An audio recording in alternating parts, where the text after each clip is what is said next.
তো গেটের তালা খুলে আমি জমিতে ঢুকছি, হাজব্যান্ড আর আমি।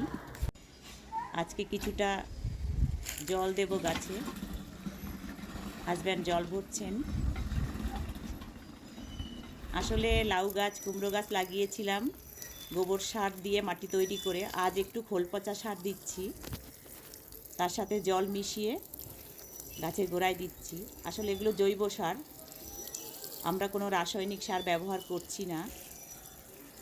হ্যাঁ, এবার আমি দেখো কি সুন্দর মাচা দিয়ে দিয়েছেন আমার হাজব্যান্ড। উনি তো ভীষণ পরিশ্রমী, অনেক পরিশ্রম করে উনি মাচাটা দিয়েছেন।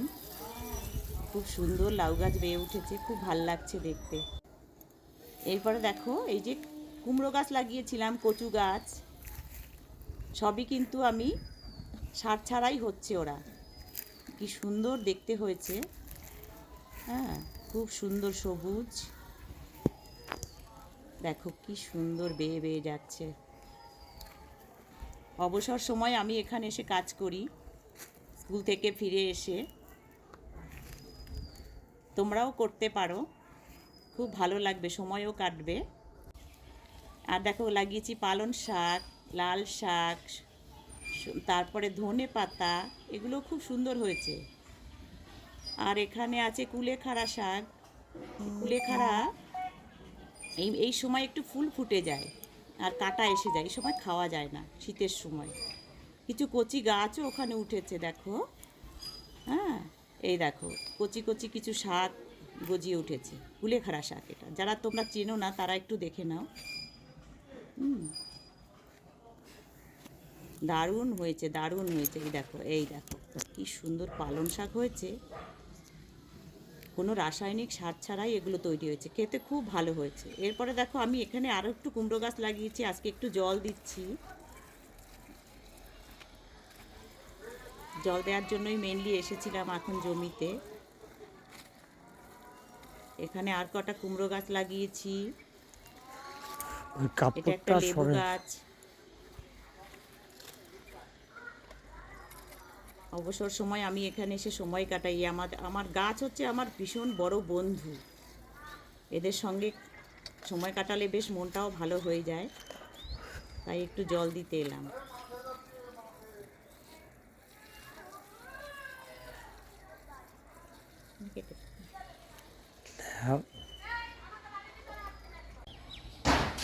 এখানে আবার লাগিয়েছি দেখো উচ্ছে গাছ হয়ে উঠেছে সবে। কচু গাছ লাগিয়েছি, লেবু গাছ লাগিয়েছি, তারপরে আছে এখানে আকন্দ ফুলের একটা গাছ আছে। আকন্দ ফুল যারা চেনো না তারা দেখো, এটা একটা আকন্দ ফুলের গাছ আমি লাগিয়েছি, ফুল ফুটবে কদিন পরে, শিব পুজোয় লাগে যেটা। তারপরে এখানে আছে অরহর গাছ, দেখো কত সুন্দর ফল হয়েছে, যার থেকে একটা ডাল জাতীয় একটা গাছ। হ্যাঁ, এই অরহর গাছগুলো কি সুন্দর হয়েছে দেখো। আর এখানে লাগিয়েছি সজনে গাছ, দেখো সজনে গাছে কি পরিমাণে ফুল এসছে। আমি গতবারে লাগিয়েছি এটা। তো যত্ন করলে সবই পাওয়া যায়। যত্ন করলে, আসলে পরিশ্রম করলে কখনো বৃথা যায় না। গাছ আর মাটি, আমার বাবা বলতেন গাছ আর মাটি কখনো বিট্রে করে না। হাজব্যান্ড জল ভরছেন, ওই দেখো একেবারে ইয়াং, যেন দেখো নায়কের মতো দেখতে। এত পরিশ্রম করেন উনি, এই দেখো। হ্যাঁ, সজনে গাছ দেখো কত ফুল এসে গেছে, দারুণ লাগছে, দারুণ দারুণ, মন ভরে যায়। নিজের চাষ করার না একটা আলাদাই মর্যাদা, সময়ও কেটে যায় আর নিজের হাতে ফসলটা তুললে বেশ ভালোই লাগে। এই দেখো সজনে কি পরিমাণে ফুল এসছে, দেখতে পাচ্ছ? তোমরা নিজেরাও বাড়িতে একটু করো, আশেপাশে জমি থাকলে। এটা আসলে আমাদের বাড়ির কাছে একটা জমি, ছোট্ট একটা জমি নিয়েছি, তো ওইখানে একটু চাষ করলাম। তারপরে দেখো হলুদ লাগিয়েছিলাম গত বছর, দুখানা গাছ ছিল। আমি হলুদ খাই, তা এক টুকরো দু টুকরো ছিল, বসিয়ে দিয়েছি। ও মা, গিয়ে দেখি কত সুন্দর হলুদ। এই দেখো একটা গাছ, একটা হলুদ গাছে হাজব্যান্ড তুলে দিলেন, কি পরিমাণে হলুদ হয়েছে। এতগুলো হলুদ, একটা মাত্র গাছ। মাটিটা দারুণ, মাটিটা এত ভালো। আর হলুদগুলোর কালার দেখেছো?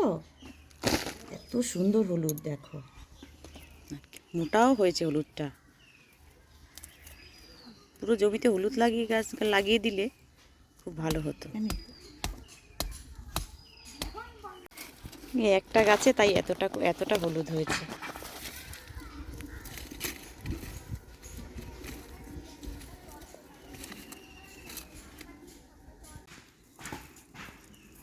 শুকাইলে বেটে খাওয়া যাবে তো,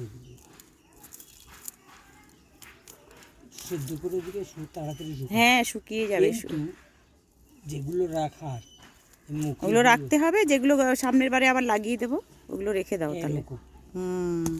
ওগুলো মুখে বেরোবে, জিজ্ঞাসা করলে তো ভাঙবো না আগে।